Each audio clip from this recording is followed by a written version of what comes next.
filsafat dengan tema tentang keadilan. Satu dua catatan, sebetulnya bahan ini paling baik saya bawakan langsung sudah Pater Pokok, karena beliau omong tentang keadilan menurut beberapa pemikir kontemporer. Lalu saya ditugaskan omong tentang keadilan dalam hubungan dengan dalam hubungan dengan masalah penderitaan dan kejahatan di dunia ini. Keadilan Allah. Catatan kedua, karena saya ngebut ketik, minggu lalu saya masih ada di Jawa, ada satu dua kesalahan ketik kecil. Itu tanpa perbaikan, kamu mengerjakan perbaiki sendiri saja. Oke, lalu untuk catatan kaki, kalau untuk terbitnya nanti saya akan lengkapi dengan referensi lengkap. Beberapa barang saya kutip saja dari ingatan saya. Oke, itu saya catatan awal. Mari kita mulai dengan doa singkat dalam nama Bapa dan Putra dan Roh Kudus. Tuhan, kami ingin berbicara tentang menalar keadilan Allah dari tengah penderitaan manusia. Bantulah kami agar diskusi ini tidak hanya bersifat suatu teori belaka, melainkan juga menyadarkan kami akan suatu komitmen untuk mengulurkan tangan bagi mereka yang berteriak dari tengah penderitaan itu, agar nama-Mu selalu dimuliakan juga dalam hidup kami kini dan sepanjang segala masa. Amin. Nama Bapa dan Putra dan Roh Kudus. Amin. Saudara-saudara terkasih, saya mulai dengan kedua. Manusia dari kodratnya merindukan dan memperjuangkan kebahagiaan, tapi sekaligus kita mengalami bahwa hidup ini ditandai dengan banyak sekali penderitaan. Yang dimaksud dengan penderitaan ialah semua pengalaman pedih yang menghalangi perwujudan bahagia yang didambakan itu, entah berupa bencana alam, oleh kejahatan manusia, ataupun oleh gabungan kedua faktor. Kadang-kadang faktor alam dan manusia dialami sekaligus. Sebagai orang beriman dalam konteks Indonesia khususnya, orang percaya bahwa Allah Esa itu Maha Kuasa, dan tidak semua kita di sini percaya. Kalau tidak percaya, memang dalam dialog filsafat yang rasional betul saya membuktikan. Saya terus membuktikan supaya kita langsung ke poin tentang keadilan. Juga bahwa Allah Maha Baik. Bukti dari Kant, bukti dari Thomas, mereka berusaha membuktikan itu. Dan Allah Maha Adil. Bagaimana mungkin kita berbicara tentang Allah Maha Kuasa, Maha Baik, Maha Adil dari tengah penderitaan, duka derita manusia? Pertanyaan ini menjadi gugatan yang sangat tajam ketika dilontarkan dari tengah kawah penderitaan, dan bukan dari ruang hening meditasi yang kusut atau dari ruang kerja yang sejuk seorang profesor filsafat. Maka pertama-tama kita akan mulai dengan menyimak kisah nyata penderitaan manusia dan mendengar jeritan yang diteriakan dari jurang pemalang ini. Saya undang kita secara empati, dengan hati ambil bagian dalam kisah ini. Baru sesudahnya kita boleh berusaha merenungkan arti penderitaan dalam hubungan dengan iman akan Allah Esa yang Maha Kuasa, Maha Baik, dan Maha Adil. Kalau tidak, teori saja kita. Poin 1, kisah-kisah penderitaan. Penderitaan bisa disebabkan tadi oleh bencana alam, kejahatan manusia, atau oleh dua faktor itu sekaligus. Kita akan menyimak dulu penderitaan karena bencana alam dan akibat kejahatan. Sedangkan penderitaan yang disebabkan oleh gabungan kedua faktor itu akan direnungkan pada akhir pembahasan ketika kita dengar kisah Ayub yang termasyhur itu. Poin pertama, penderitaan karena bencana alam. Ketika terjadi gempa bumi dan tsunami yang dahsyat di Aceh pada tanggal 26 Desember 2004 media sosial mengabarkan bahwa korban bencana itu sekitar 250.000 orang, terutama di Aceh, tapi juga sampai di Sri Lanka, Thailand, India. Angka korban yang disiarkan dengan cepat melalui media sosial itu merupakan data yang dibutuhkan baik oleh pemerintah setempat maupun oleh lembaga-lembaga internasional untuk cepat tanggap memberi bantuan darurat sambil menyusun rencana penanggulangan jangka panjang. Jadi angka kita perlu. Akan tetapi wajah konkret manusia tidak tampil dalam angka 250.000 itu. Itu reduksi manusia kepada objek dan objek pada quantifiability, pada angka. Dalamnya penderitaan manusia tidak bisa direduksi kepada angka matematis belaka. Bisakah kita merasakan duka cita seorang ayah yang kehilangan istri, anak, rumah, seluruh harta, lalu bertanya dengan isak sedani, apa dosa dan salah kami sehingga Tuhan menghukum kami dengan prahara sekian ngeri? Itu saya dengar sendiri di Aceh. Dapatkah kita membayangkan nestapa seorang ibu yang patah kaki dan tangannya, sedangkan suami dan anak-anaknya hilang lenyap di telan gelombang tsunami? Sanggupkah kita membayangkan perihnya luka lebam seorang gadis kecil yang menjadi bisu dan terus menatap kejauhan biru dengan mata kosong karena tiba-tiba dia menjadi yatim piatu sebatang kara tanpa saudara? Waktu saya ketemu anak itu, gurunya bilang, pastor jangan tanya, dia tidak bisa ngomong sama saya. Jadi saya yang berdiri dekat dia. Sebagai tanda solidaritas, Konfrater SPD dan suster-suster SPS bersama sejumlah relawan secara bergilir memberi bantuan selama 1,5 tahun di wilayah Aceh dan Nias. Seluruhnya ada 85 relawan. Dan di lapangan itulah para relawan menyaksikan dan mendengar sendiri banyak kisah yang mengenaskan. Sebetulnya saya mau minta Pater Pandai juga cerita sedikit tentang korban tempoh hari di Lembata, Adonara, tapi dia karena sibuk bantu orang tidak sempat. Kita hanya bisa tertegun di depan penderitaan yang sekian dahsyat. Dan saya hanya merekamnya dalam satu sajak kecil.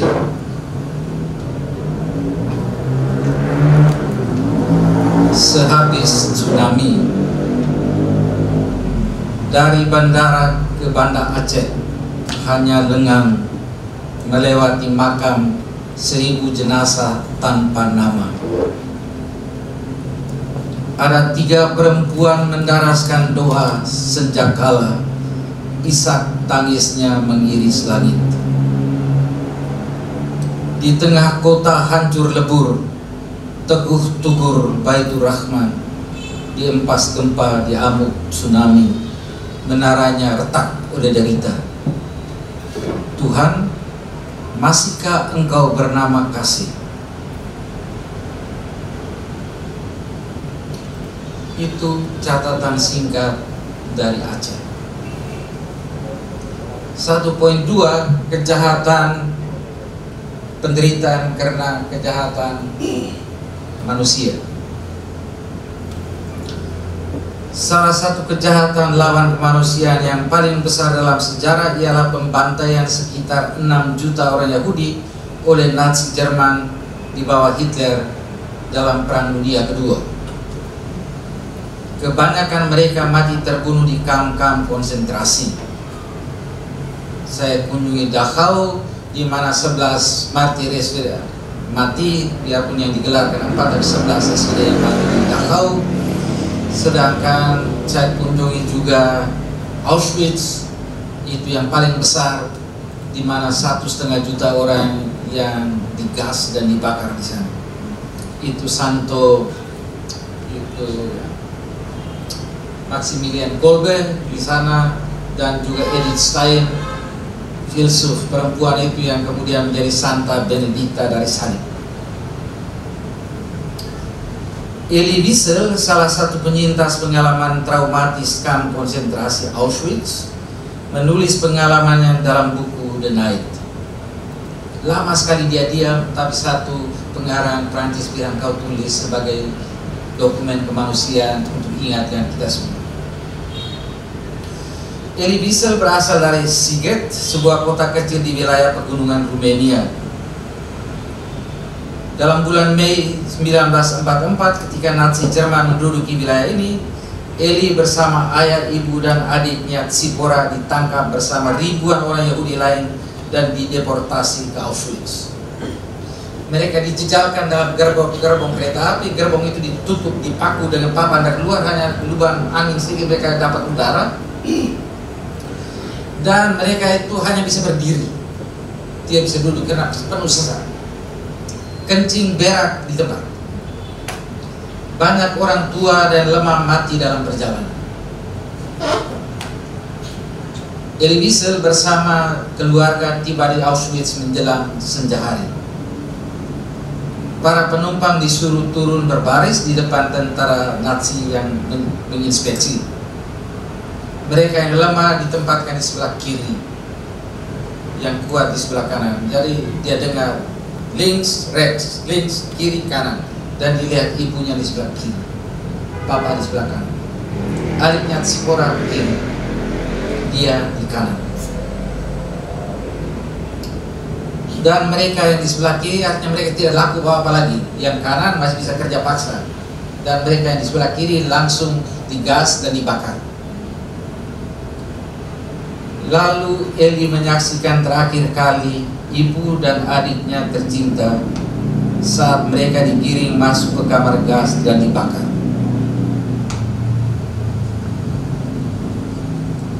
Elie Wiesel menulis, tidak pernah akan kulupakan malam itu, malam pertama di kamp konsentrasi, yang mengubah hidupku jadi satu malam panjang, 7 kali terkutuk dan 7 kali dimeteraikan. Tidak pernah akan kulupakan asap yang mengepul itu.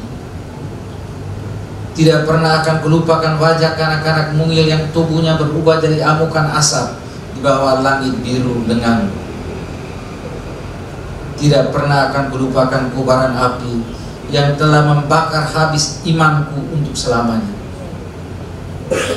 Tidak pernah akan kulupakan kesunyian malam yang merenggut diriku selamanya dari keinginan untuk hidup. Tidak pernah akan kulupakan saat-saat itu yang membunuh Allahku, yang membunuh jiwaku, dan mengubah impianku menjadi debu. Tidak pernah akan kulupakan semua ini. Tidak pernah. Di Dachau di depannya ditulis Nie wieder, tidak pernah. Itu kisah dari Auschwitz yang jauh di Eropa. Cerita Elie Wiesel sebelumnya panjang. Pada suatu hari Paskah ketika orang-orang tua lain itu sujud untuk menyembah Yahweh yang agung itu, hanya satu orang berdiri, Elie Wiesel. Dia bilang, saya tidak akan menyembah Allah yang tidak setia kepada umatnya. Iman saya sudah dibakar habis.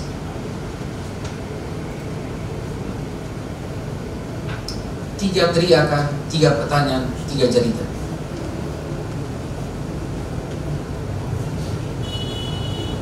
Menalar keadilan Allah dari tengah penderitaan manusia. Poin kedua,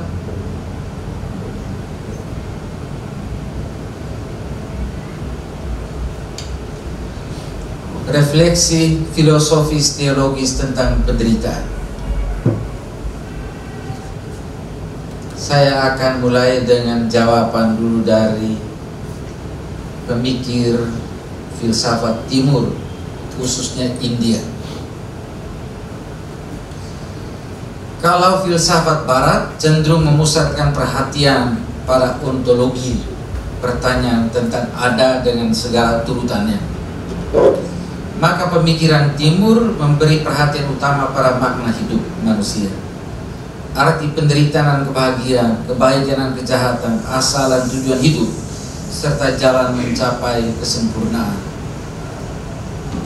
Kalau filsafat barat mengutamakan pengetahuan rasional tentang realitas, filsafat timur mencari kebijaksanaan hidup yang bermakna. Kalau filsafat barat cenderung memisahkan filsafat dan agama secara tegas. Bidang ini filsafat, bidang ini rasional saja. Bidang ini agama, teologi kamu boleh urus itu, tapi filsafat. Pemikir timur cenderung menyatukannya. Karena hal itu berhubungan dengan pencarian makna hidup yang serentak merupakan pertanyaan religius dan filosofis. Engkau omong tentang tujuan hidup, makna hidup, tidak bisa hanya omong dari segi filsafat teoretis saja. Biarpun saya mulai yang itu pendapat dari pemikir timur, saya sebentar juga akan menggabungkan filsafat dan teologi. Pemikiran India pada umumnya, baik Hinduisme dan Buddhisme, bertolak dari praksis kehidupan ketika manusia dikonfrontasikan dengan penderitaan fisik, mental, rohani, dan bagaimana cari jalan untuk mengatasinya. Pertanyaan lain yang teoretis tentang kodrat manusia, realitas maya sejati dan sejati selalu dihubungkan dengan pengalaman eksistensial penderitaan dulu dan bagaimana manusia berjuang untuk mengatasinya. Kita mulai dengan pandangan Hindu. Dalam refleksi pemikir-pemikir Hindu, penderitaan itu pada hakikatnya terjadi karena ada jurang di antara keadaan saya yang konkret dengan segala keterbatasan itu dengan suatu cita-cita harapan akan diri sejati yang ideal, yang sempurna, ketika manusia bebas dari keterlekatan. Jadi itu juga inti sekali dari keterlekatan dari barang fana ini, sehingga ada orang itu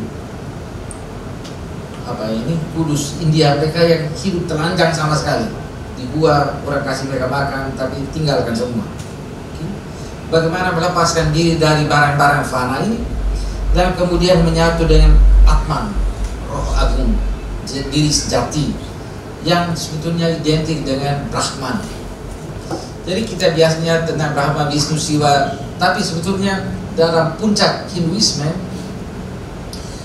ada wujud tertinggi yang namanya Brahman. Brahman itu dinyatakan juga dalam Atman, yaitu roh.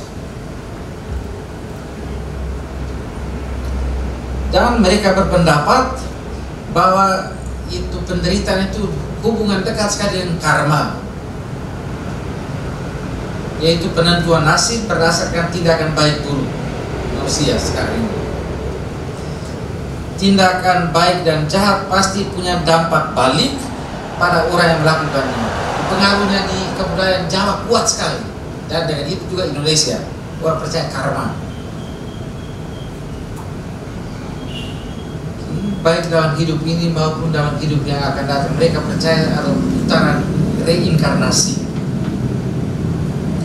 Kalau kebetulan ada orang yang baik sekali saat ini, kelihatan saleh, tapi dia menderita hebat, maka hal itu mereka jelaskan dengan karma buruk dalam hidup yang lalu. Dan menurut pandangan Hindu, usaha mencapai tujuan akhir itu perlu tahap-tahap. Pertama dengan keutamaan yang disebut dharma. Dari kata dharma itu kita punya dharma bakti di Indonesia.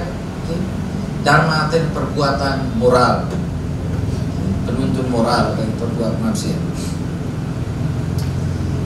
Lalu ada sarana, itu arta, hidup, dari itu muncul kata harta dalam bahasa Indonesia. Kemudian orang perlu kenikmatan, kama, dan mencapai pembebasan diri yang lengkap dalam moksa.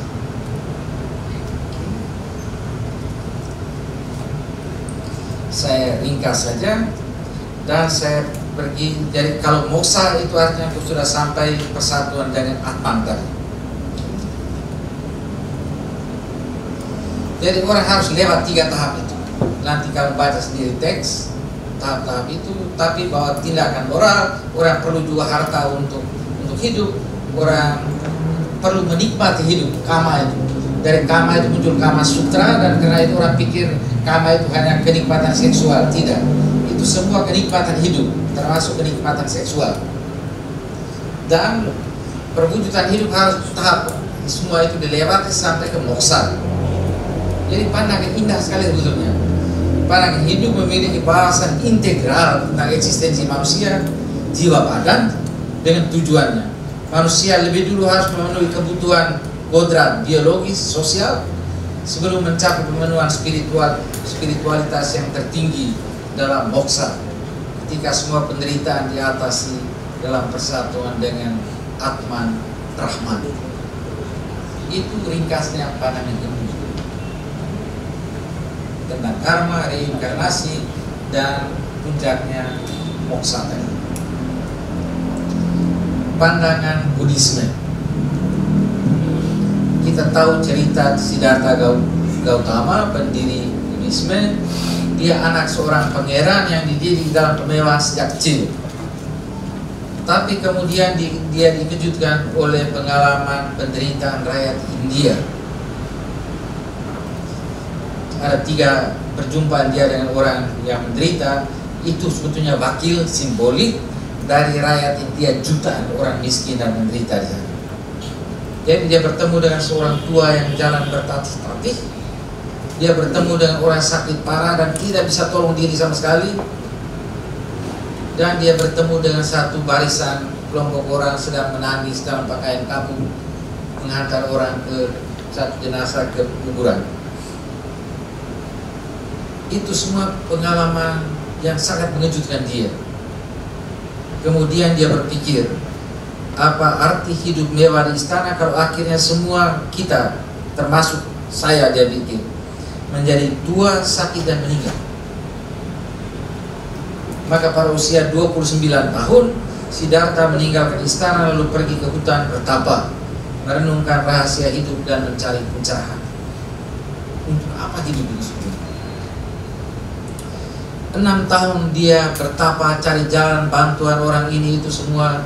Dia mati raga sampai hampir raganya mati. Tapi kemudian dia rasa semua itu tidak tepat. Lalu dia cari jalan tengah yang lebih baik.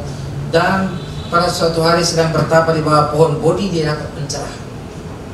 Pencerahan bukan apa, tapi itu seperti iluminasi, sehingga dia tiba-tiba lihat kebenaran itu secara menyeluruh. Iluminasi. Dia melihat bahwa segala sesuatu itu mengalir dan berubah, dan dirinya adalah bagian yang bergantung dengan seluruh yang mengalir itu. Dia bagian dari, dia tidak bisa pisahkan diri.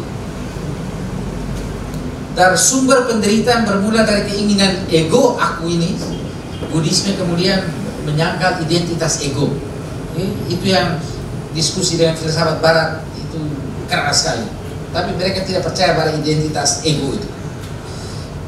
Menurut dia penderitaan bermula dari keinginan ego itu untuk menjadi eksistensi tetap, mandiri, dan terpisah dari yang lain.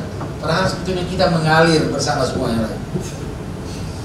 Dari situ keinginan ego tadi itu muncul sebuah keinginan yang egoistik, yang menjelma dalam kelobaan dan kebencian. Karena segala sesuatu berubah dan setiap kita saling bergantung satu sama lain, maka tak seorang pun harus melekat pada egonya sebagai milik yang bersifat tetap, mandiri, terpisah. Itu filsafat barat, identitas aku.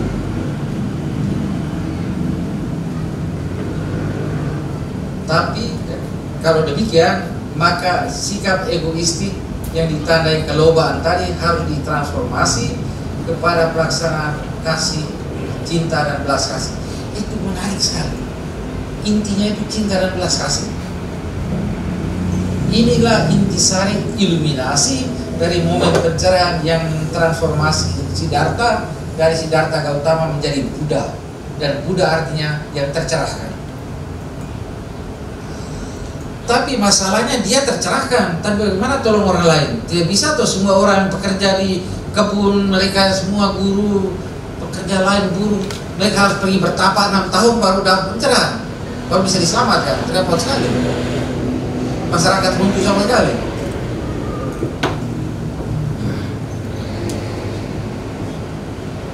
Ternyata pada momen pencerahan itu Buddha menemukan 4 kebenaran mulia dan 8 jalan mulia untuk menolong orang.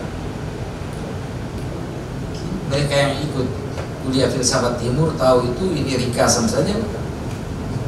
4 kebenaran mulia itu menyadari bahwa hidup ini penuh penderitaan. Lahir itu menderita, berjuang dalam hidup menderita, menjadi tua itu menderita, mati menderita. Dan kenapa mau menderita? Akar dari penderitaan adalah hasrat egoistik untuk mempertahankan ego yang dibaluti pamrih dan keserakahan. Kalau kau hapus itu, aku tidak peduli apapun yang terjadi, aku tidak menderita.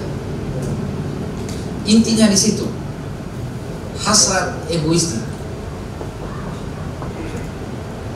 Penderitaan diatasi yang ketiga dengan melepaskan hasrat egoistik itu dan menghapusnya sama sekali.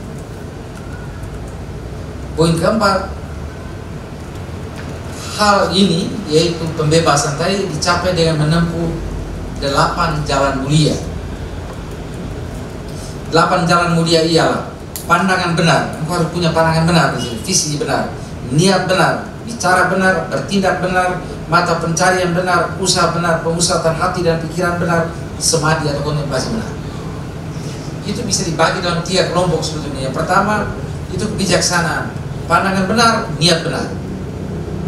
Yang kedua tingkah laku moral, bicara benar, loba buhe, bertindak benar, mata pencarian benar begitu. Disiplin mental, usaha batin yang benar, pemusatan hati dan pikiran benar, dan samadhi benar, konsentrasi dalam keheningan. Dengan memadamkan hasrat egoistik, orang mencapai nirwana. Yang secara harfiah berarti yang sudah terpadamkan, nafsu sudah dihapuskan. Apa yang dipadamkan itu nafsu egois tadi. Dan kalau itu dihapus, orang akan terdorong untuk melakukan cinta kasih pada sesama dan menyayangi semua makhluk lain. Kita semua satu. Itulah jalan pencerahan dan pembebasan dari penderitaan.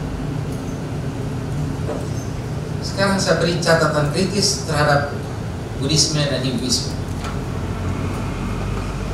Baik keduanya menempatkan akar penderitaan dalam diri manusia dan mencari jalan keluar melalui usaha manusia sendiri. Maka dalam hal ini tidak dipersoalkan keadilan Tuhan atau dewa-dewi terhadap penderitaan tadi. Selanjutnya dengan percaya akan reinkarnasi, hidup itu berputar, menjelma dan kembali sampai pembebasan akhir.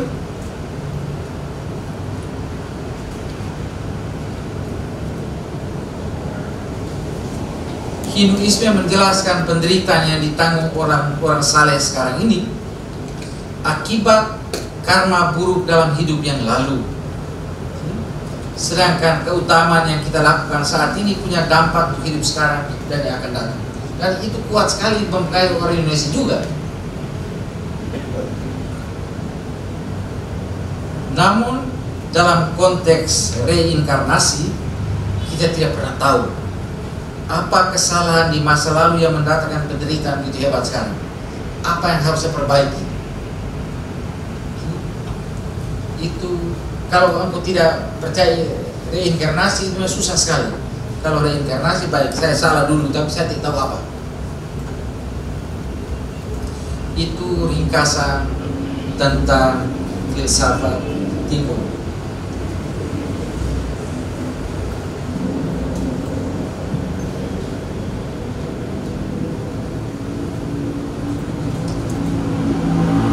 Jawaban dari filsafat barat, khususnya pemikir Kristiani.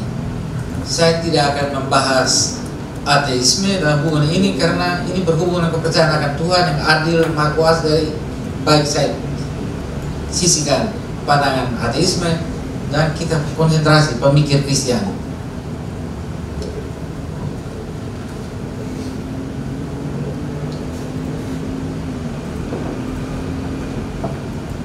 Yang dibahas adalah pemikir Barat, khususnya Kristiani, yang berusaha menjawab pertanyaan tentang penderitaan manusia dalam hubungan Allah Esa yang Maha Kuasa, Maha Baik, Maha Adil. Langsung bisa dikatakan dari awal bahwa ada 3 proposisi filosofis.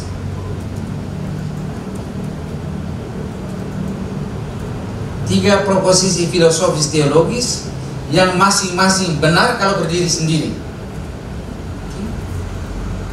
tapi yang tidak bisa digabungkan jadi satu sistem yang lengkap.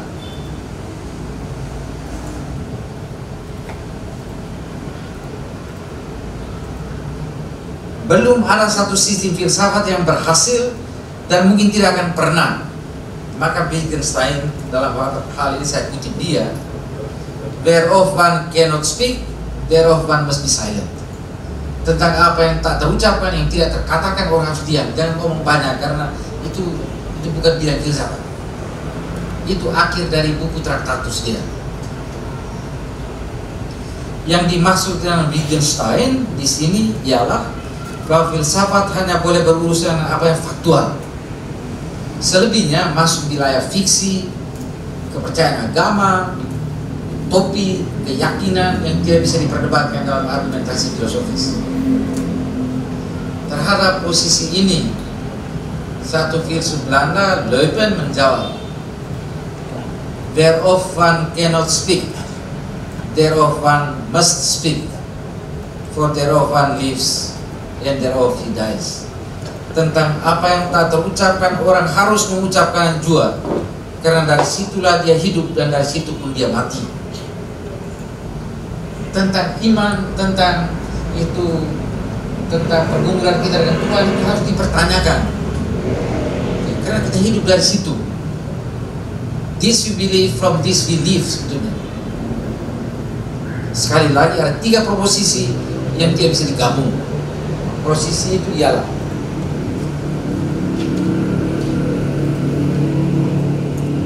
Allah yang Esa itu Maha Kuasa, Allah itu Maha Baik, dan toh ada penderitaan dalam dunia, baik oleh bencana alam, oleh kejahatan manusia, dan oleh gabungan kedua faktor itu.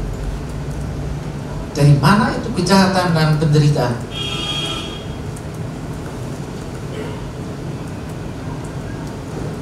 Saya yakin bahwa semua hadirin di sini percaya bahwa Allah itu Maha Kuasa yang menciptakan segala sesuatu. Saya tidak usah buktikan untuk menghemat waktu. Yang ada di sini juga percaya bahwa Tuhan itu Maha Baik, dan itu filsafat juga berusaha membuktikan. Dia bukan jahat dan dia bukan bertindak sebenang-benang menghukum orang baik dan itu merahmati orang jahat, bersekongkol dengan orang jahat, tidak. Tapi kita juga menghadap kenyataan yang tidak bisa dibantah, bahwa ada penderitaan baik oleh bencana alam maupun oleh kejahatan manusia. Bencana seperti di Aceh menimpa semua orang, entah baik atau jahat. Manusia dan semesta alam ini hanya karena dosa Adam dan Hawa. Saya tidak bisa percaya Allah yang begitu kejam. Pandangan ketiga, jawaban dari Leibniz.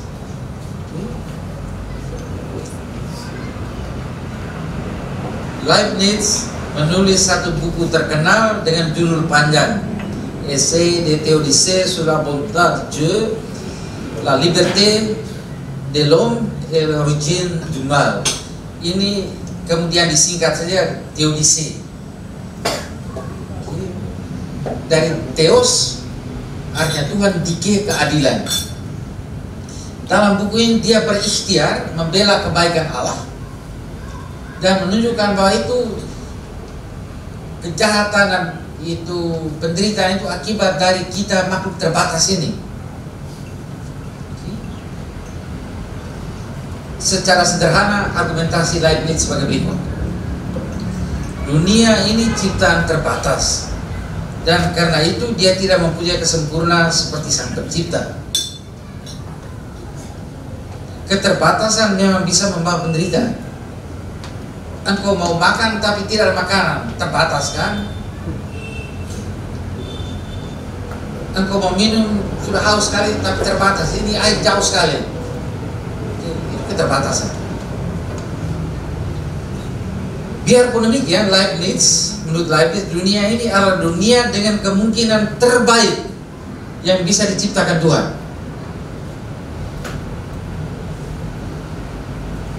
Tuhan memberi manusia kemerdekaan dengan risiko bahwa manusia bisa menggunakan kemerdekaan untuk menentang Allah sendiri.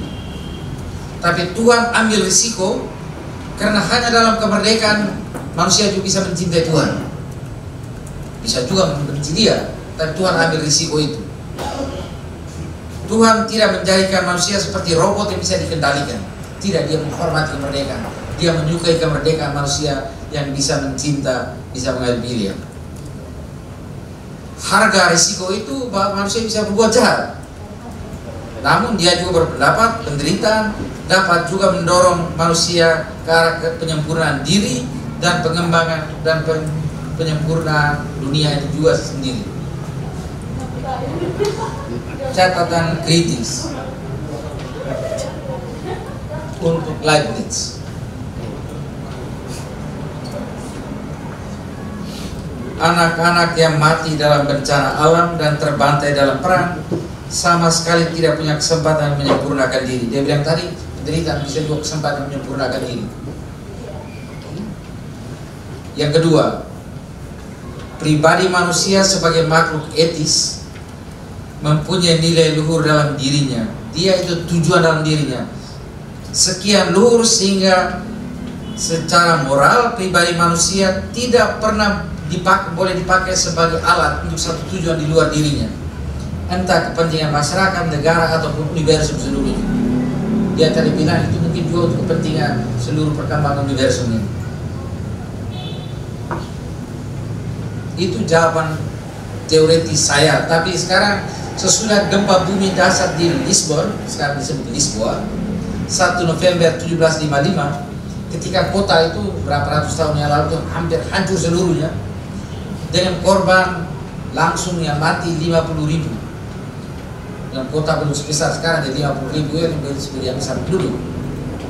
Sesudah kota itu hancur, Voltaire, penulis yang sarkastis, sastrawan, filsuf juga, menolak sama sekali argumentasi Leibniz dalam Theodicea tadi, yang membela kebaikan Tuhan dan bilang Tuhan menciptakan ini dunia dan kemungkinan terbaik. Waktu gempa hancurkan itu Portugal, dia dengan sarkastis berkata, itulah dunia terbaik yang diciptakan Allah.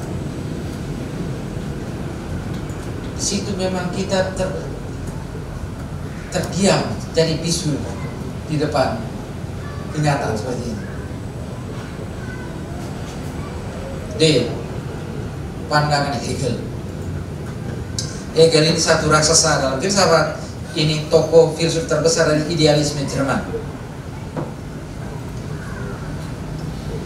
Nama lengkapnya Georg Wilhelm Friedrich Hegel.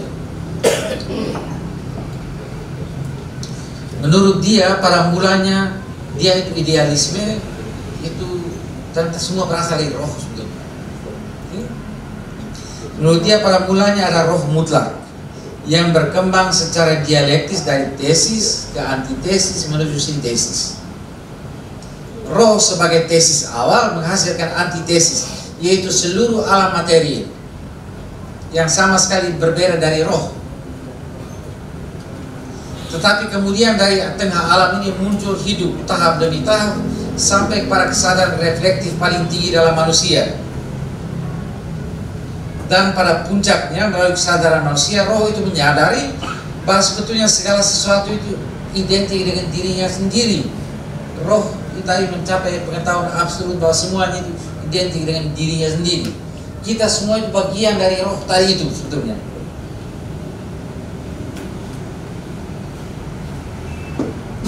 Itu skema besar dari seluruhnya.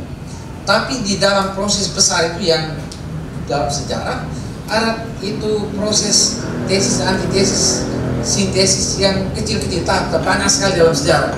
Sebagai contoh begini. Oh tidak, lebih dulu saya jelaskan dulu, pada setiap momen sintesis baru, tesis dan antitesis tadi tidak hilang, tapi tetap dijaga, diintegrasikan dan diangkat pada taraf yang lebih tinggi sehingga selalu ada perkembangan baru. Okay? Dulu itu benda mati saja, kemudian ada makhluk hidup mulai, kemudian ada makhluk yang perasa, kemudian ada makhluk yang berkesadaran, tapi itu terus menerus berkembang begitu. Tesis, antitesis, sintesis.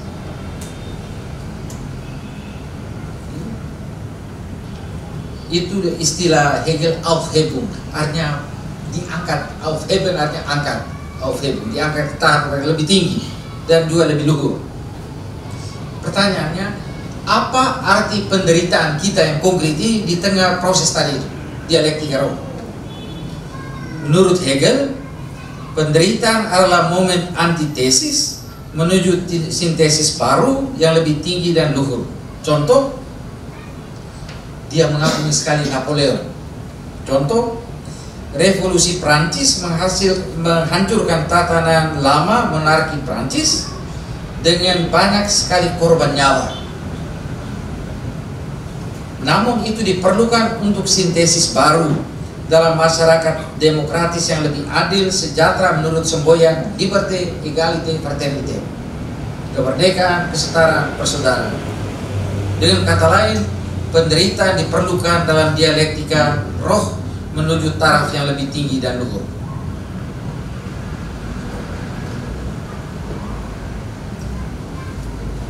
Catatan kritis untuk Hegel.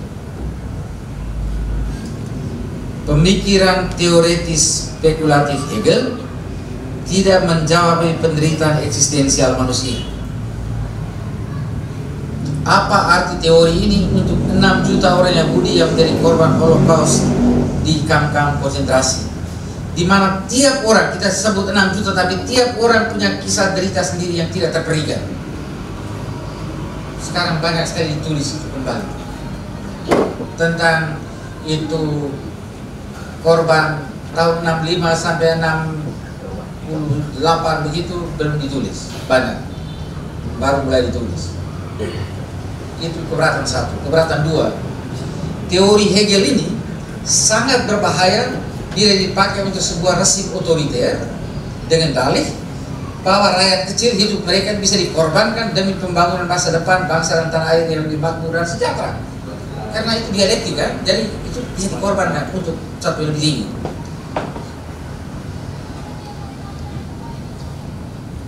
Poin 3.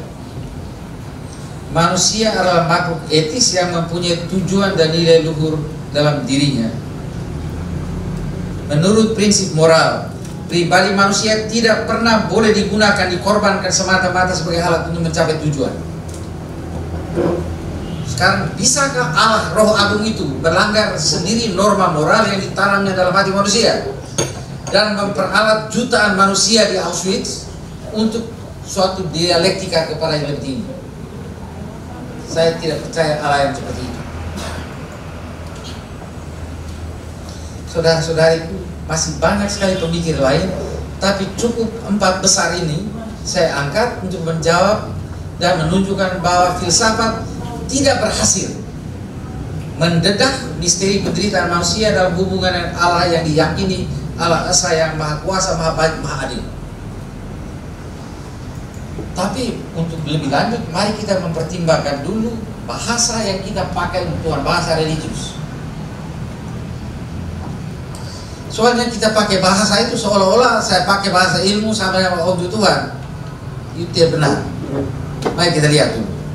Wittgenstein 1, pemikiran dalam periode pertama, sangat menekankan bahasa logis ilmiah, di mana satu kata menunjukkan satu kenyataan unik ini. Oke? Dan di luar itu jangan omong kosong lagi, itu hanya fantasi, kamu punya imajinasi, tapi terserah kamu, tapi bukan filsafat. Lama sekali sesudah itu Wittgenstein, dia bilang filsafat sudah selesai. Tapi sesudah cukup lama dia berhenti, dia berpikir, saya omong tentang bahasa kembali satu model saja, bahasa ilmiah semata-mata. Lalu Wittgenstein kemudian menyadari ada banyak sekali ragam bahasa, language games, banyak sekali. Dan kalau saya omong ragam yang besar, ragam bahasa seperti humor, sastra, bahasa ilmiah, bahasa religius, puisi, dan seterusnya. Ada banyak ragam. Dan tiap-tiapnya itu harus dimengerti menurut ragamnya. Pembagi dan bahasa religius itu lebih dekat kepada bahasa sastra dan puitis dari bahasa logis ilmiah. Maka waktu kita mendoakan Mazmur, Tuhan adalah gunung batuku. Kalau kamu pakai bahasa ilmiah, artinya aku bilang, oh kalau begitu aku percaya Tuhan gunung batu. Tidak. Itu bahasa simbolis. Itu berasal dari pengembaraan Israel di padang gurun. Dan waktu mereka di gurun, bahaya paling besar adalah badai pasir. Aku bisa terkubur sama sekali. Tempat perlindungan yang paling aman di padang gurun kalau badai pasir, ya gunung batu.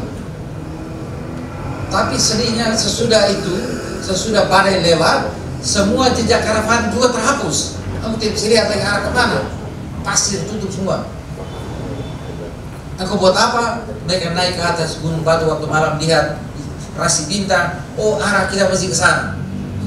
Maka waktu orang mendoakan Tuhan gunung batu, berarti dia mengakui Tuhan adalah tempat perlindungan yang aman dan titik orientasi di mana saya lihat arah hidupku. Itu bahasa religius. Maka kalau kita mulai omong tentang Tuhan Maha Kuasa, Maha Baik, Maha Adil, kita mengerti apa di sana? Mari kita bedah sedikit bahasa itu. Kita tidak boleh mengerti seperti kita mengerti manusia. Maka filsafat skolastik itu lebih analogis sebetulnya. Filsafat skolastik bedakan 3 jalan, 3 langkah untuk lebih boleh pakai kata itu. Dia sebut via afirmativa, di mana kita secara afirmatif mengatakan sesuatu. Via negativa kita negasikan, dan via eminensia kita buat superlatif, lebih dari superlatif lagi. Oke, pertama via afirmativa. Sorry.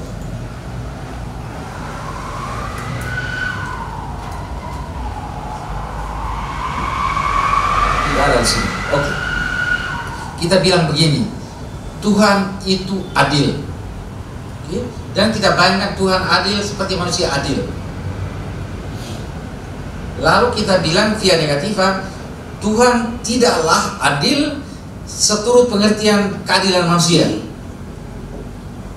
Kalau begitu bagaimana? Tahap 3 via eminensia, Tuhan itu maha adil. Keadilan itu agak mirip dengan manusia tapi jauh melampaui itu. Contoh 2, via afirmativa, Tuhan berkuasa. Lalu kita negatifkan, kuasa Tuhan itu tidaklah sama dengan kuasa manusia. Lalu kita buat jalan eminensia, Tuhan itu maha kuasa, tapi kuasa ini itu tidak terbayangkan oleh manusia. Bagaimana? Bahasa ilmiah itu tentang kenyataan yang kita lihat ini, konkret. Sedangkan bahasa religius digunakan untuk realitas transenden, yaitu Tuhan, yang hanya bisa dimengerti secara analogis dan simbolis.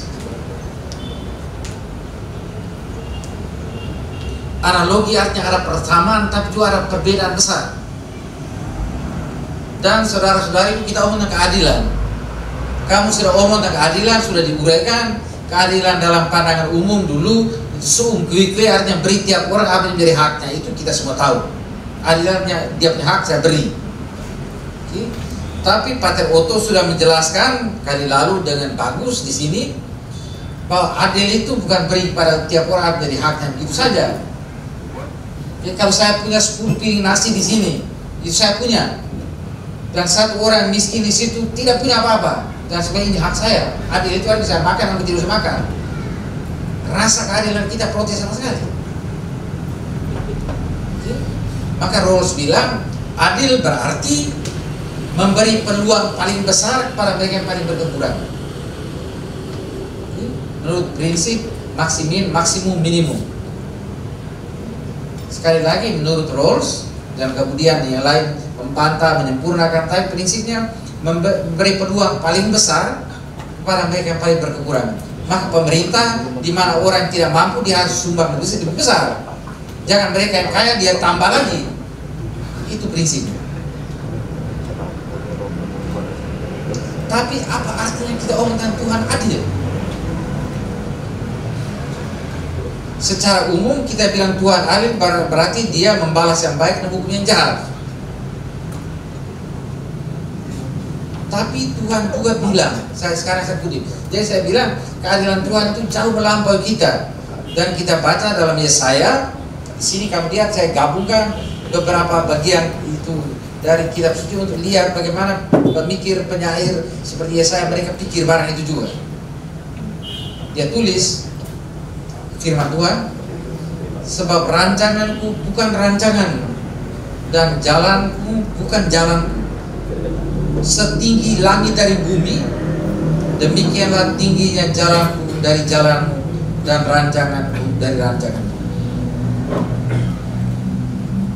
Dengan catatan tentang bahasa religius simbolis tadi itu, sekarang saya undang kita untuk mendengar kisah Ayub, karena di situ bencana alam dan kejahatan manusia digabungkan yang menyebabkan Ayub menderita luar biasa. Dan tidak ada kisah penderitaan yang lebih dari Ayub, dan tidak ada protes yang lebih keras dari Ayub sendiri. Saudara-saudari tahu kitab Ayub, tapi saya cerita sekali lagi. Dan kalau pada waktu baca itu 42 bab.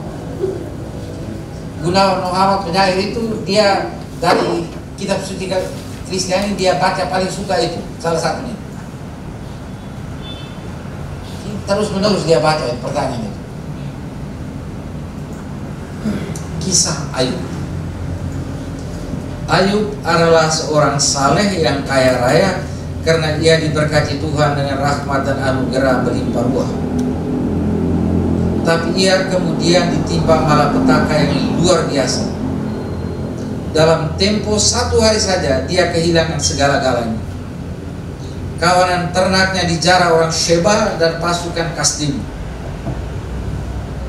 Kambing domba dan para gembalanya disambar kilat. Dan 7 anak laki-laki dan 3 anak perempuan yang sedang berkumpul di rumah saudaranya, saudara sulung, makan-makan di situ, semua mati karena ditimpa rumah yang roboh dihantam badai.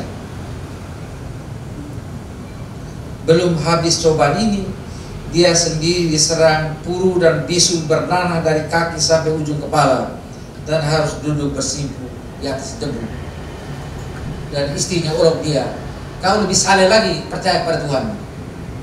Hasilnya ini kesalehan.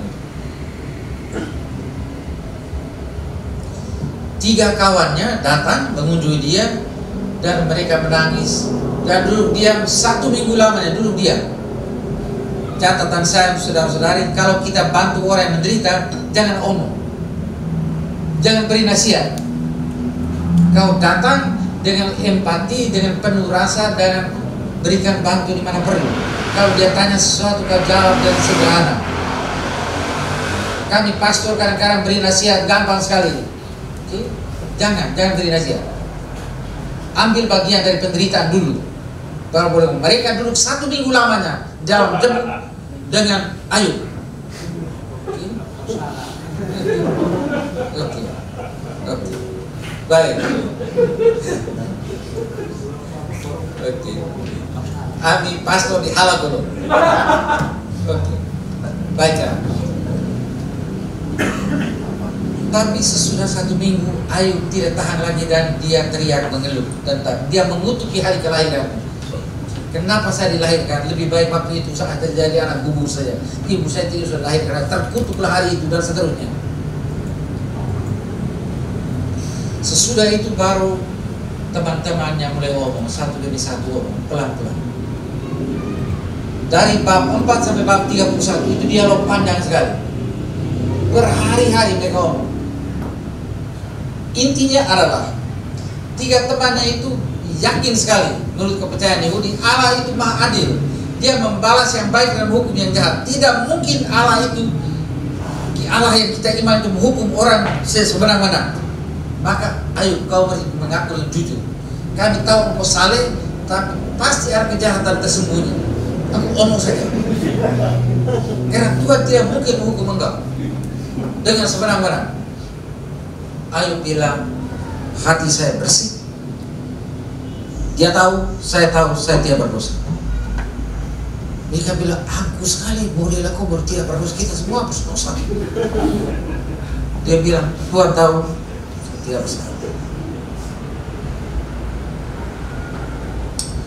Tapi karena mereka tuduh dia terus-terus, akhirnya dia marah juga, bosan, dan dia tantang Tuhan. Aku sudah bosan hidup.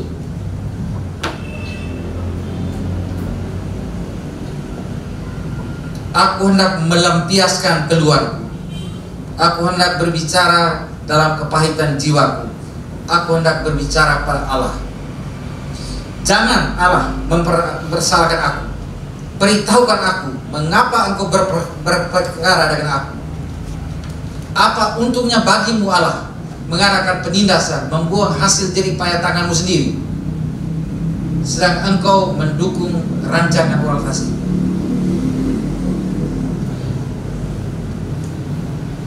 Sesudah dialog panjang dengan itu temannya selama 27 bab, panjang sekali. Teman-temannya diam, Ayub juga tiap ngomong lagi, jalan buntu, deadlock. Ada satu orang yang lebih muda namanya Elihu, dia tidak tahan lagi, dia merasa digerakkan roh, dia juga mau ngomong. Dia marah kepada Ayub dulu, dia bilang, kau merasa diri lebih benar dari Allah. Makhluk sederhana kecil begini mau lebih benar dari Allah. Tapi dia juga marah kepada tiga temannya itu. Kamu mempersalahkan Ayub, kan tidak ada bukti sama sekali. Selanjutnya dalam pembicaranya, Elihu membela kebenaran Allah dan keadilannya.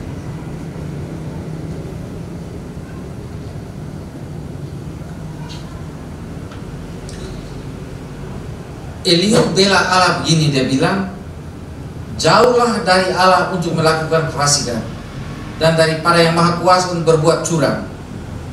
Malah ia mengganjar manusia sesuai perbuatannya, dan membuat setiap orang mengalami sesuai perbuatannya. Sungguh Allah tidak berbuat curang, yang maha kuasa tidak membengkokkan keadilan. Kalau itu siapa yang salah? Pasti Ayub. Elihu juga menambahkan bahwa penderitaan mempunyai tujuan, yaitu memanggil orang pada pertobatan. Tapi Ayub bilang, bertobat apa? Saya tidak bersalah. Dan kalau kita baca di bab 42, Tuhan membenarkan Ayub dan mempersalahkan sahabat-sahabat Ayub yang berusaha mati-matian membela Tuhan. Tuhan bilang dia tidak usah dibela. Ayub yang berkata dengan jujur, protesnya adalah protes yang tulus. Mari kita protes Tuhan. Dan akhirnya Tuhan sendiri menjawab Ayub dari dalam badai. Tapi jawaban Tuhan aneh sekali. Tuhan menjawab dengan mengajukan tantangan, pertanyaan.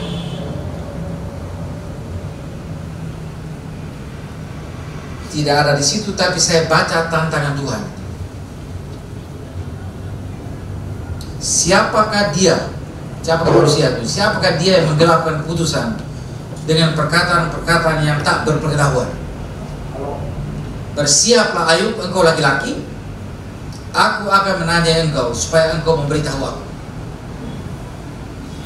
Di manakah engkau ketika aku meletakkan dasar bumi? Ceritakan kalau engkau mempunyai pengetahuan. Atas apakah sendi-sendinya dilantak? Dan siapa meletakkan batu penjurunya? Pada waktu bintang-bintang fajar bersorak-sorak bersama semua anak Allah yang bersorak-sorai. Engkaukah Ayub yang turun sampai ke dasar laut, atau berjalan-jalan melalui dasar samudera? Apakah pintu gerbang maut tersingkap bagimu? Dan pernahkah engkau melihat pintu gerbang kelam pekat? Apakah engkau mengerti luas bumi? Nyatakanlah kalau engkau tahu semuanya. Dapatkah engkau memberkas ikatan bintang Kartika dan membelenggu bintang belantik? Dapatkah engkau menerbitkan minta kulburuj, itu lintasan bintang-bintang semua itu, dan memimpin bintang biduk dengan pengiring-pengiringnya? Apakah engkau mengetahui hukum-hukum langit dan menetapkan pemerintahnya di bumi? Sesudah menantang Ayub dengan rahasia jagat yang tidak terselam itu, Tuhan tanya dia negara di bumi ini, tentang rahasia marga satwa, tentang singa, tentang kambing gunung, tentang lembu hutan, bagaimana mereka berada, bagaimana bersarang, tentang burung unta, tentang kuda, burung elang. Tuhan tanya dia semua.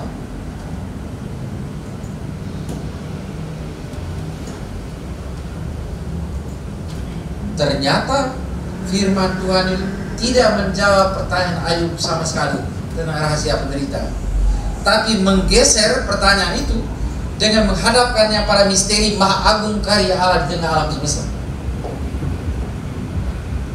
Tapi sekarang kenyataan untuk Ayub, kenyataan bahwa Allah berkomunikasi dengan Ayub dalam penderitaan, untuk dia sudah cukup. Kini dia yakin Allah hadir dan menyertai dia dalam penderitaan. Dia tidak sendirian. Maka dia menjawab begini: sesungguhnya aku ini terlalu hina. Jawaban apakah yang dapat kuberikan kepadamu? Mulutku kututup dengan tangan. Satu kali aku berbicara, tapi tidak akan pulang. Bahkan 2 kali, tapi tidak akan kulanjutkan. Hanya dari kata orang saja dulu saya mendengarkan Engkau, Tuhan. Tapi sekarang mataku telah memandang Engkau. Oleh sebab itu saya mencabut kembali perkataanku, dan dengan menyesal aku duduk dalam debu dan api.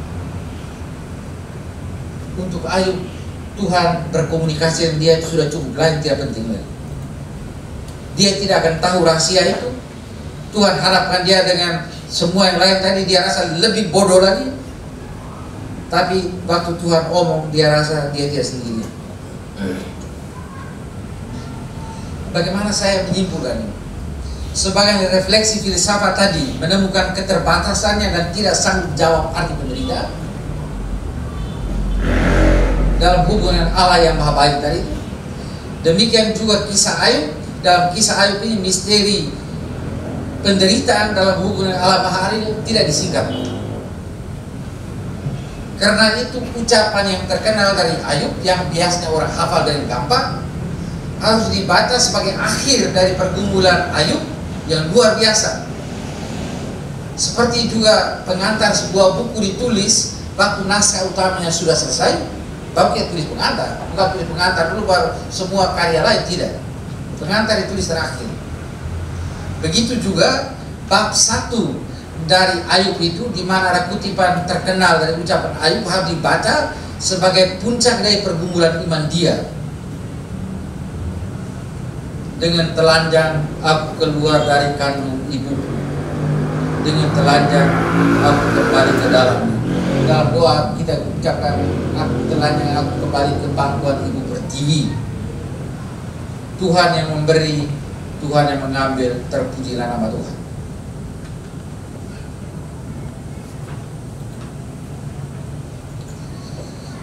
Batas, rasionalitas, dan cakrawala harapan. Refleksi filosofis menalar kehadiran Allah dari tengah penderitaan manusia menunjukkan keterbatasan rasionalitas. Semua jawaban filosofis tidak pecahkan masalah. Apakah dengan demikian refleksi filosofis tadi sia-sia belaka? Tidak, saudara-saudara. Kesadaran akan keterbatasan radikal manusia membuka cakrawala baru. Waktu sampai di batas, saya lihat cakrawala baru. Keterbatasan hanya bisa dimengerti dalam hubungan dengan yang tak terbatas. Waktu omong tentang keterbatasan, langsung diandaikan arah yang tidak terbatas. Demikian juga keluh kesah dan protes dari Ayub dari tengah penderitaan hanya bisa dimengerti dalam hubungan dengan jeritan rindunya akan keadilan dan kebahagiaan. Orang yang tidak rindu akan kebahagiaan tidak lagi protes. Di batas ikhtiar manusia terbentang cakrawala harapan. Filsuf Kant meringkaskan seluruh pergumulan filsafat dalam 3 pertanyaan saja. Apa yang dapat saya ketahui? Dijawab oleh metafisika. Apa yang wajib saya lakukan? Dijawab oleh etika atau filsafat moral. Dan apa yang boleh saya harapkan? Jadi satu jadi dapat saya ketahui, ini wajib saya lakukan karena moral. Dan apa yang boleh saya harapkan? Dijawab oleh agama. Maka dia tulis 3 buku besar. Satunya kritik reinen Vernunft, bahasa Indonesia kita terjemah kritik budi murni, itu tentang rasionalitas ilmiah di situ. Pengetahuan rasional dan batas-batas pengetahuan rasional. Yang kedua, kritis dari praktisen Vernunft, budi praktis tentang bagaimana manusia sadar akan itu perintah moral dari hati nurani dan kita harus melakukannya. Dan yang ketiga, kritik dari Urteilskraft, daya nilai, daya memutuskan. Di situ dia membahas kemampuan kita untuk menilai keputusan berdasarkan rasa yang dalam, yaitu rasa estetis dan rasa teleologis. Rasa estetis diarahkan kepada keindahan, sedangkan rasa teleologis diarahkan kepada tujuan akhir semesta ciptaan, dan di situ juga terbuka harapan. Dalam kritiknya yang kedua, Kant sudah menyinggung kerinduan akan kebahagiaan dan dalam tindakan moral. Tadi dalam kritik yang ketiga dia memperkuat dengan rasa teleologis. Kita semua rindu akan kebahagiaan. Kita terbatas tapi kita rindu akan kebahagiaan. Dengan itu dia menegaskan bahwa di seberang ikhtiar manusia yang terbatas terbentang satu cakrawala harapan. Dan saudara-saudari, manusia hidup dari harapan. Karena tanpa harapan orang putus asa dan tidak sanggup melanjutkan hidup. Tapi apa itu harapan? Harapan manusia merupakan dialektika antara kerinduan dan keinginan. Keinginan itu harapan yang punya objek terbatas dan tertentu, dan karena itu bisa dipuaskan. Saya ingin minum segelas air, itu keinginan, dan saya bisa dipuaskan. Saya ingin lulus cepat dari sarjana, saya belajar cepat, dipuaskan. Sebaliknya kerinduan bersifat terbuka karena yang tak terbatas, dan karena itu tidak pernah bisa dipuaskan oleh apapun dari dunia ini. Saya bedakan, tapi bagaimana hubungan antara keduanya? Keinginan saudara-saudara bisa ibaratkan dengan jejak langkah, satu demi satu jejak itu. Sedangkan kerinduan itu seperti horizon, kebahagiaan yang jauh. Saya ingin itu menjangkau, tapi kaki langit waktu saya pergi ke sana tetap tidak terjangkau. Tapi dia beri arah. Bila saya gunakan metafor laut, kerinduan itu laut maha dalam, keinginan itu riak gelombang di atas permukaannya.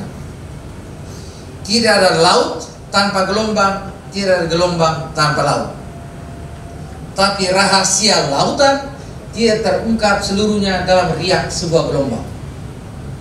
Begitu juga kerinduan dinyatakan secara konkret dalam riak setiap keinginan yang dipenuhi. Tapi kerinduan sendiri tetap merupakan kedahagaan abadi, jeritan bumi pada langit yang tidak terpuaskan oleh apapun juga. Kerinduan membuka eksistensi manusia ke arah yang tak terbatas, horizon tak terbatas. Apa itu yang tak terbatas? Untuk seorang ateis seperti Jean-Paul Sartre, manusia adalah kerinduan yang sia-sia. Di halaman 615 buku panjang itu dia tulis, "Man is useless passion." Manusia itu kerinduan sia-sia, hasrat yang tidak ada guna apa-apa. Sebaliknya untuk seorang beriman, kerinduan adalah jeritan hati terdalam para yang tak terbatas yang dia sebut Tuhan. Engkau menciptakan kami untukmu Tuhan, dan hati kami selalu gelisah sebelum beristirahat dalam dikau, tulis Agustinus dalam Confessionis. Tu fetisinos ate domine et inquietum est cor nostrum done requiescat in te. Itu pengakuannya indah sekali. Sesudah dia bertualang di masa mudanya, itu hidup sembarang saja, kumpul kebun seorang perempuan, lahirkan seorang anak namanya Adeodatus. Anak mati, anak cerdas sekali, mungkin lebih cerdas dari Agustinus. Tapi Agustinus sedih sekali dia mati pada umur muda sekali. Tahu jadi kebetulan kami bagian itu, jadi tidak apa-apa. Ya, tadi waktu Pater jelaskan, saya coba menghubungkan 3 kasus tadi. Ya. Kasus yang di Aceh, kasus yang di Jerman tadi, di Jerman dengan di Timur Leste dengan pertanyaan-pertanyaannya. Kalau yang di Jerman imannya semuanya dibakar, termasuk imannya. Kalau yang di Timur Leste ada pertanyaan, di manakah keselamatan yang dijanjikan oleh Allah? Nah, ini merupakan akumulasi dari segala penderitaan yang mereka alami, yang mereka terima. Lalu kemudian yang menjadi pertanyaan, tadi mungkin di terakhir sudah dijawab, di mana atau bagaimana, dalam wujud apa keadilan Allah merespon kejahatan dan penderitaan dalam dunia. Saya mencoba menghubungkan itu dengan judul, ya, keadilan Allah merespon kejahatan dan penderitaan dalam dunia. Ya, contoh Ayub tadi. Walaupun kita memahami bahwa rancangan Tuhan bukan rancangan manusia. Lalu kemudian dengan privatio Boni, ya, kehilangan yang baik tadi.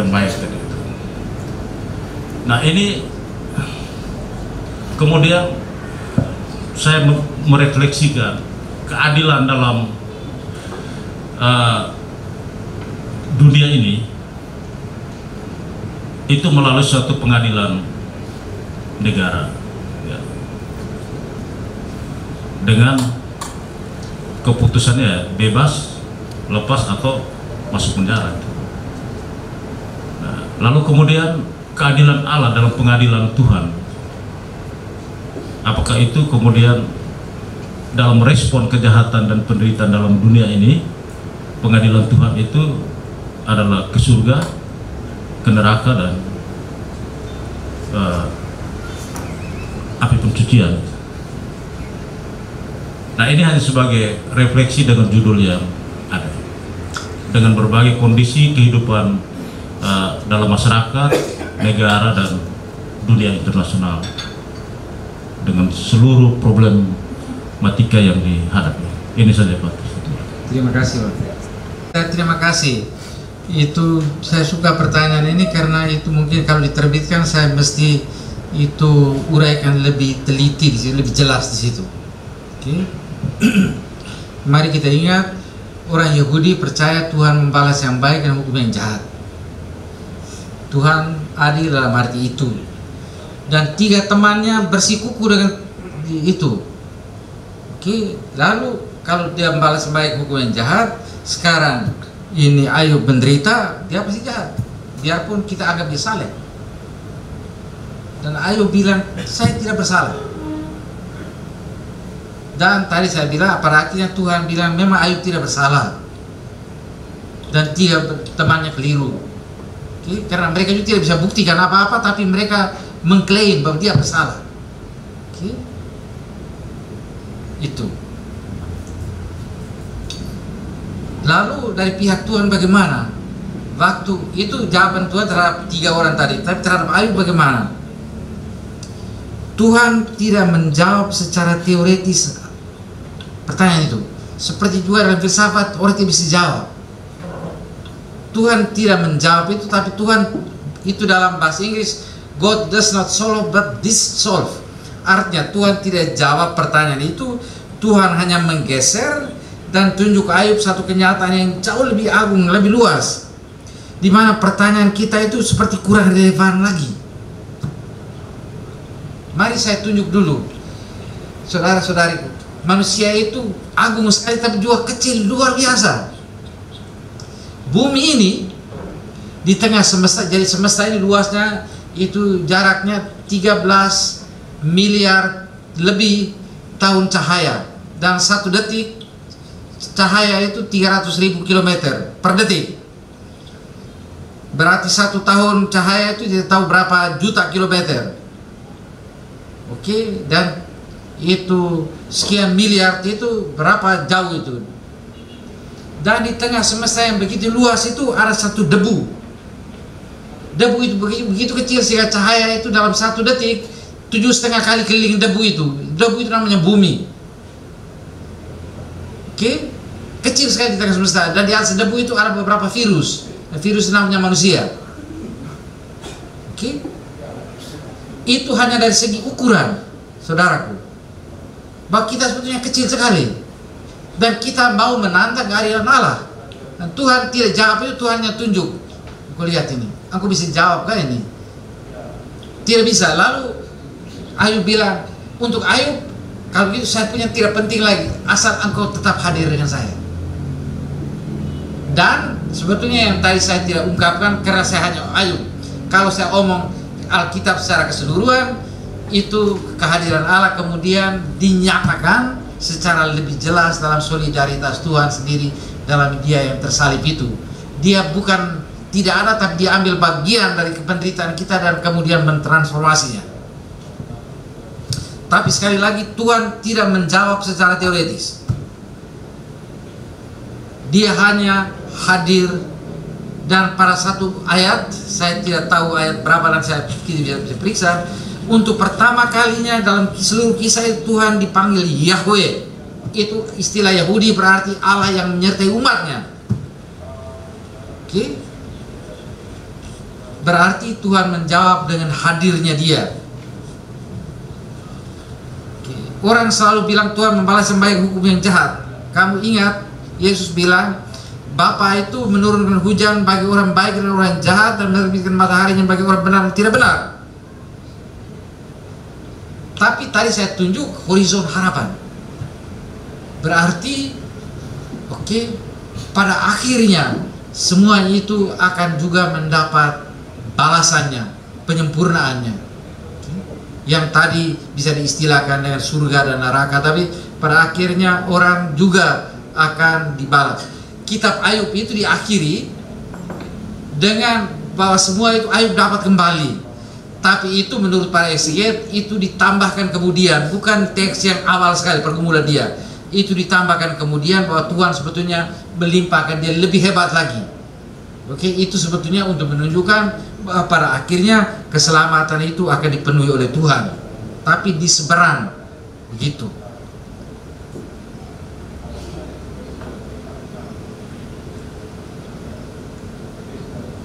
Jadi sekali lagi itu kita tidak bisa ukur. Tuhan membalas yang baik hukum yang jahat, tapi kita tidak bisa tunjuk secara nyata. Oke, itu tetap rahasia untuk kita. Ada orang yang kelihatannya baik sekali tapi dia sakit-sakit terus. Ada orang ini sembarang saja tapi sehat walafiat. Oke, baiklah. Secara eksistensial, berhadapan dengan problem penderitaan, ketidakadilan, sikap dasar kita adalah satu, mengakui kerapuhan, kelemahan kita tadi sebenarnya hanya debu kecil itu. Satu hal yang lain itu mengakui kebesaran Tuhan, lalu membuka diri untuk mengalami kehadiran Allah. Tadi bilang Tuhan yang hadir, compassion. Apakah bisa begitu? Tapi yang tadi juga saya tekankan itu Tuhan juga menagih dari kita yang lain ini. Yang tadi saya bilang temannya duduk, jadi bela rasa dan engkau berkomitmen. Imanmu akan Allah yang menyertai orang itu mewajibkan kita untuk berkomitmen terhadap mereka yang menderita. Kalau tidak ada tanda keselamatan sama sekali. Tanda itu ditunjukkan melalui kita. Maka saya tadi juga bilang, kita kalau omong teoretis saja saya malu di sini. Tapi itu harus menjadi sebuah appeal, sebuah itu tuntutan bahwa kita yang omong tentang Allah yang adil itu juga bertindak adil. Karena saya mengakui saya punya Tuhan. Dan tadi saya bilang kamu Elie Wiesel, dia kemudian dianggap seorang nabi. Waktu dia ada cerita banyak sekali dari dia. Jadi umpamanya waktu dia pada suatu hari itu ada satu anak muda dari mereka punya itu kelompok 50 itu yang digantung mati sebagai peringatan jangan lari, kalau tidak kamu digantung begini. Dia digantung dan mereka harus berbaring di bawah anak yang sedang gelisah maut digantungan tadi itu. Dan tiba-tiba satu orang tanya, di manakah Allah itu? Dan Elie Wiesel bilang, saya dengar satu suara, saya tidak tahu dari hati saya atau dari tempat lain. Allah adalah dia yang digantung itu, yang menyatakan solidaritas Allah. Dan Elie Wiesel kemudian menulis banyak sekali hal tentang bagaimana manusia mentransformasi. Dia dapat hadiah Nobel tentang manusia. Jadi dia tadi bilang dia punya iman dan Allah yang sudah dibakar habis tapi kemudian bangkit lagi. Dia dianggap salah satu nabi modern. Jadi kembali lagi tadi Pater, kita bukan hanya bilang Tuhan besar sakit, saya juga besar sekali. Tapi saya lihat paradoks manusia itu, kebesaran dia kecil begitu tapi bisa pikir tentang Tuhan, tidak pikir tentang semesta. Itu besarnya luar biasa. Dan Tuhan kita bilang kecil, besar, tapi dia itu juga maha kecil. Jadi predikasi kita tentang Tuhan itu aneh sekali. Jadi keagungan Tuhan dan keagungan manusia, kerapuan kita juga, tapi dengan itu juga kita ditantang untuk menyatakan solidaritas Allah. Maka tadi saya bilang kita omong tapi mesti ada sikap bela rasa dan komitmen untuk keadilan. Kalau tidak, keadilan Tuhan tidak pernah dinyatakan.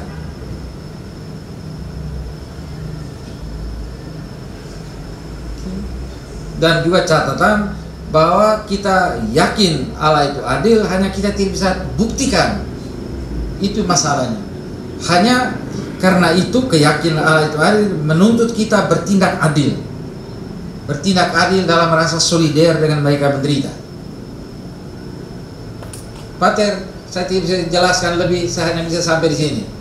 Tapi saya pikir lebih lanjut. Oke.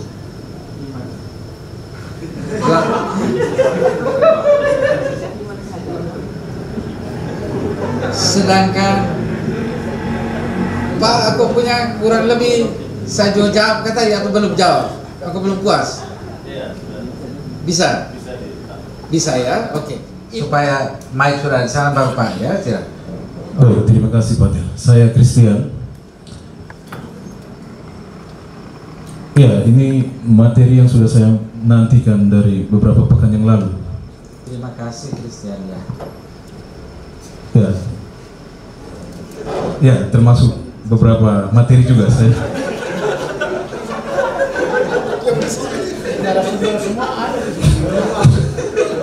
Baik Pak. Terima kasih. Ya. Ya, saya coba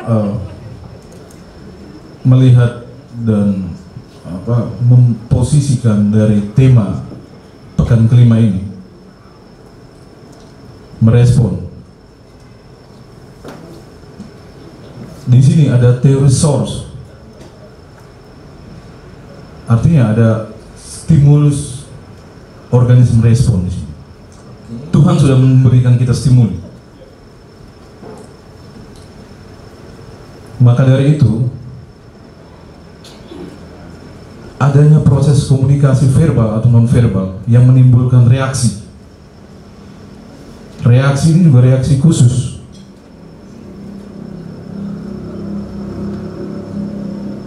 Kita memberi peluang untuk orang lain makan dan mereka pun makan. Kita memberi stimulus, kita memberi kesempatan. Nah, di sini kita merespon kejahatan dan penderitaan.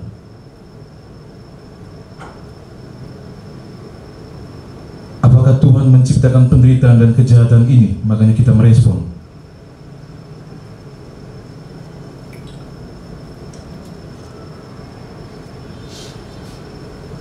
Apa respon kita di sini? Kejahatan atau penderitaan yang solusinya bisa kita negosiasikan bersama Allah secara langsung. Dan kita bisa mendiagnosa kondisi seperti ini penderitaan dan lain-lain. Ya, dengan cara penetrasi sosial dan lain-lain. Tadi Pater mencoba membuka kembali kisah-kisah kuno dulu, dan kisah-kisah itu sangat bertolak beda dengan kisah kita saat ini. Saat ini ada penderitaan, di situ bisa ada perubahan. Kita merespon, tapi apakah Allah merespon setiap kisah-kisah ini melalui kisah fakta atau fiktif? Saya melihat hal-hal demikian ujung-ujungnya kembali kepada itu daripada. Ya, kita bisa merefleksikan dengan versi kita masing-masing materi ini.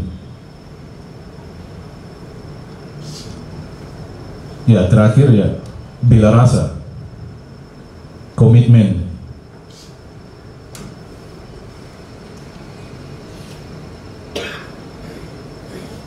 Saya kira ini dulu dari saya, Pater. Sekian dan terima kasih.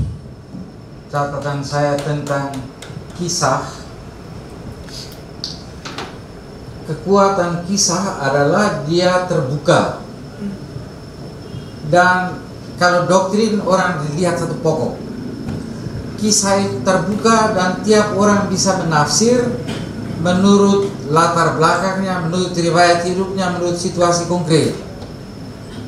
Okay? Dan semua cerita tadi itu sebetulnya suatu gugatan yang tiap kita bisa merespon sendiri, masing-masing. Itu tidak ada satu rumusan bahwa engkau harus merespon Adina begini, respon terhadap Elie Wiesel begini, tidak ada. Oke? Atau terhadap Ayub harus sekian. Okay?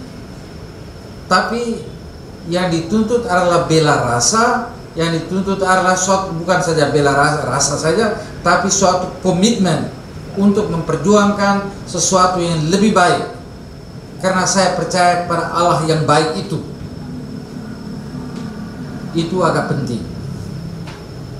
Ya.